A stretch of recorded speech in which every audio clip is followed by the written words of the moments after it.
RWBY Volume 7, Chapter 7, Worst Case Scenario has officially released. So let me break it down for you.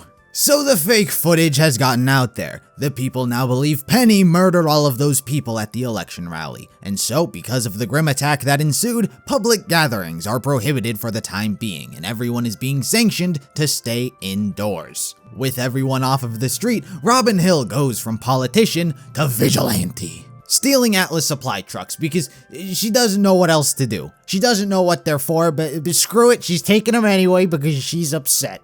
But all of this just adds on to the dog pile that is on top of Ironwood. This man can't catch a break literally anywhere with anyone or anything. Winter suggests declaring martial law, and Nora loses her mind. Part of me wants to believe Nora's complete 180 in personality is due to first-hand experience. The whole getting upset over people suffering in poverty and whatever else is going on is due to her past. We know she was a street rat when she was younger, but the exact circumstances over how that came to be are still a mystery. But even presuming after the events of Kuroyuri, Ren and Nora then became street rats together.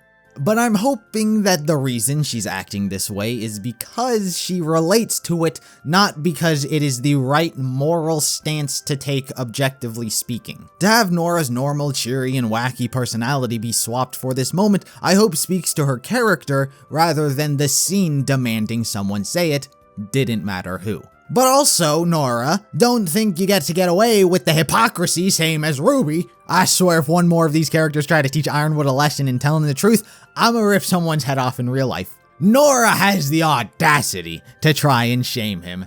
He doesn't know what it's like for the people suffering. I'm sorry, Nora, Miss Armchair General. Ironwood's busy being an actual general, having to figure out how to split resources, manage an army, not get everyone killed, and launch NASA all by himself. All while the entirety of Mantle hates him and thinks he's some sort of murderer trying to kill them all. All while the people in Atlas are trying to push him out of the council. All while the people he's trying to trust refuse to reciprocate that and instead choose to make him feel worse about himself and the decisions he's making. I'm sorry, Nora, that other people are going through things. Ironwood's busy playing a game of chess, while Nora is just hovering over his shoulder saying that he shouldn't be losing any of the pieces. All of the pieces are important. Oh, you have no idea how much I wanted Ironwood to snap the fuck back at her. To school these children in what it's like to be in his shoes. To teach them about war and being a general who's in charge of countless lives.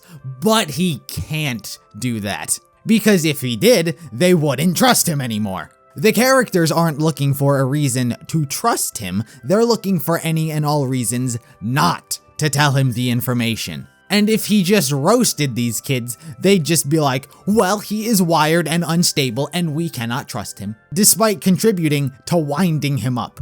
But instead he shows that he can keep a cool head and he's trying to be understanding. Also, why shouldn't he declare martial law? Because the council is so reliable and trustworthy right now? Ironwood's the only shot to make whatever change they want, for the better or worse. But keeping on the topic of Nora, the weirdest and I think most unnecessary decision has just been made. So we all know what happened last episode. After 7 years, Ren and Nora finally gave the people what they wanted. And so, what's the first thing they decide to do after waiting for so long? Begin to drive a wedge between Ren and Nora. Ren, being the true homie I've always known him to be, directly sides with Ironwood after Nora's clear anti-Ironwood speech. And so I guess they're trying to cause drama and conflict between these two, despite I don't remember them ever having had it for 7 years. To me, this mainly just feels like forced drama that doesn't feel necessary.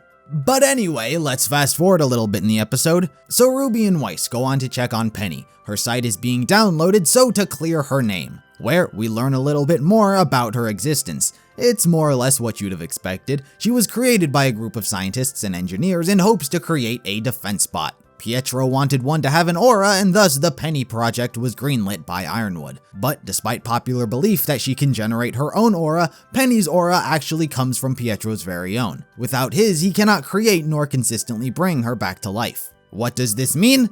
I don't know. I have no fucking clue.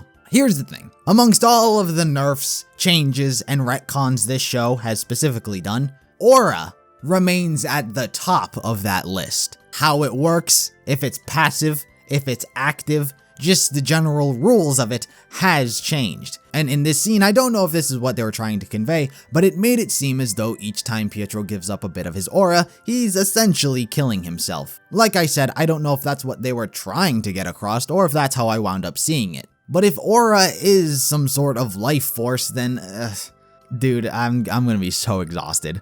I already am. Back in my day, aura was just a passive shield that everyone had, not the life force of old man Geppetto over here. But in all honesty, I may have just misinterpreted it, but something I did not misinterpret was the god-awful, I cannot stress this enough, reveal that Watts used to work with Pietro. Oh my gosh, dude, how did this scene get greenlit? Who picks up a picture covering the face of someone with your thumb? Who puts their fingers on top of the glass of a picture frame? This was the cheesiest reveal that was so poorly executed. I don't know what they should have done, but the answer was not to place Pietro's finger stretched out so awkwardly as though he is trying to cover Watts' face. I think maybe remove Watts' mustache, thus making him a lot less recognizable. He kinda looks the exact same. I don't know. Honestly, any solution that was not this. Pietro's like that guy at Subway touching the glass that's covering the food. Stop doing that, you freak. Actually, in all honesty, this is something I've contemplated about for a while now and debated whether or not I should make a separate video on it or include it in the overall review of the season, but just make it a flashback. RWBY seems like it's afraid of doing flashbacks. This moment with Pietro could have simply been a, hey, let's flash back to the past with animation and reveal that Watts was one of them. But instead, we're constantly standing around hearing the stories of what's happening. Same goes for the time Weiss was talking about hearing the collapsed mind from her father when she was younger. Many of these events would have been much more satisfying if we were seeing them happen. This season's relapsing into one of the show's biggest criticisms of the past, and that's show, don't tell. Even multiple times this episode, the characters just stand around and talk about the past, but the scenes aren't very visually stimulating. At the very least, what they should do is what they did in Volume 2 with the minimalist animation. I would much rather see a visual representation of a story as opposed to staring at a single picture or staring at the characters as they tell it. RWBY honestly has forever felt like it's been afraid to do flashbacks. Anyway, meanwhile, in Atlas, Ironwood attempts to jog Ozpin's existence out of Oscar by reminiscing on his works of the past. Primarily his plan to use the Staff of Creation to lift Atlas into the sky. The staff can only be used for one purpose at a time, so Amity must be lifted with dust. Also, that means if the staff is removed, Atlas is about to hit Mantle with a frog splash from the top rope. They discuss things about trust and doing what they think is right, which I think so far has been the best anti-Ironwood take, for a lack of a better terms. Where there is very clearly a divide between people who clearly oppose Ironwood and often the action he's taking, say Nora this episode for example, and others who do support him, Oscar here hits him with the, I do trust you, but I also trust other people as well. It doesn't come off as hostile or antagonistic, but lightly implies to Ironwood that other people can help make decisions. And I'll get to that here soon. But Ironwood is definitely trying to trust others, especially in a time where it's detrimental if it's the wrong person, but his trust does only go so far as information right now, not quite decision making. Oscar this scene definitely comes off as supportive, but also critical, and I really like that. Something else I think this scene did really well was the simple info dump of lore. There's nothing worse than explaining something that is already known or in a way that it feels like they're telling you stuff because it's lore. The ability to make lore dumps feel natural and integrated into the story was something that was really well done here. Ironwood already knows about the Staff of Creation and its purpose to Atlas. Ozpin was the one who did it, but he's not telling Oscar just to simply tell Oscar and use him as an excuse to tell us about the Staff of Creation. Rather, Ironwood's action is much more tied to his character individually. He is under the belief that Ozpin simply disappeared into the mind of Oscar, and so he's trying to jostle him back into the spotlight. As if it's information he's forgotten, and by reminding him, it'll open a floodgate and he'll be released. His motivation isn't to simply give Oscar a tour, he's trying to get someone he trusts and believes in back. And I thought the way the lore dump was integrated into his character like that was really well done. It was the same thing I was talking about Winter a few episodes back. It's something that is specific to this character and only this character. Though, like I was saying earlier, the staring at the characters as they tell us about the past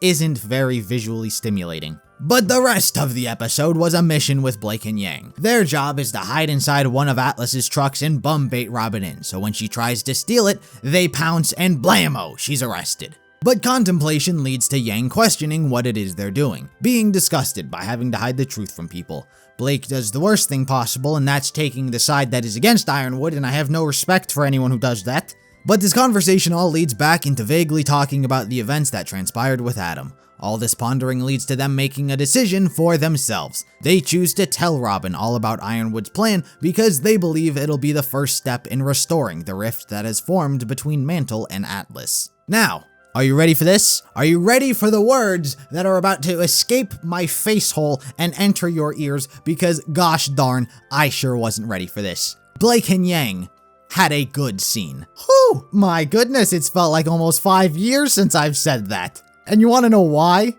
I kid you not, the difference in the past episode that made this better than the rest of the volume is this is the first actual conversation these two have had this volume. 6 episodes have just been cringy and awkward moments between the two that it seems like the people working on this show are just trying to create GIFs. I forgot these two were capable of having a normal conversation. But that's not the reason I liked their role this episode, because while it is nice they are capable of actually having normal human conversations that don't try to virtue signal, their choice to tell Robin about Ironwood's plan I really liked. Going off of what I was talking about earlier with Ironwood trusting the others primarily through information rather than decision making, this action is the perfect way to reinforce Oscar's statement about trusting others. Because the thing is, Ironwood's right in being worried about telling the wrong person information that might completely implode the Amity plan or cause a mass panic of Grimm. But given his point of view, he has to be extremely cautious of those he cannot disclose information to. And Robin has been extremely against him and his plan, even though she doesn't know what it is. From Ironwood's point of view, Robin and him have been enemies for much longer than everyone else has been involved.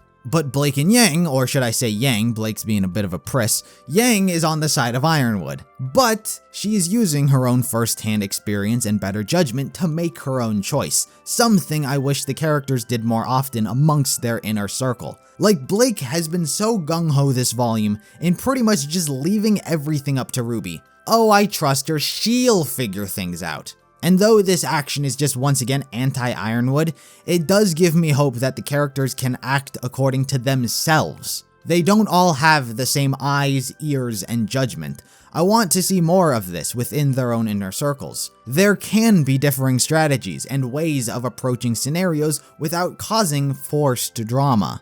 Like, the show acts as though if all of the characters aren't on the same page 100% of the time, then there must be conflict between them. But it's one of those things that I have to see before I can praise. I like this episode that the characters acted for themselves.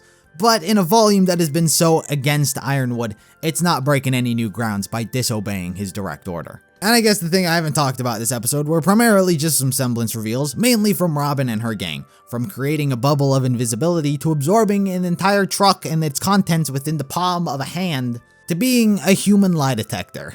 So, some of these are a lot more convenient than the other. I'm mainly just making fun of Robin's because it seems as though there are so many factors for it to even begin. Like, does she have to hold hands with someone to determine the truth? Like, is she capable of getting the truth just through physical contact? If so, then it's a lot more convenient. I mean, not by much. Physical contact is very noticeable, let alone asking someone a question while in physical contact. It's a very situational semblance. Also, what would have happened if that chick absorbed the truck while Blake and Yang were in it? Part of me believes she is incapable of absorbing life forms, but I'm just saying. They didn't check the back of the first truck, why did they check the cargo of the second? Anyway, it was a good episode. Moral of it is Ren is the real homeboy. Ironwood has gained +1 friend.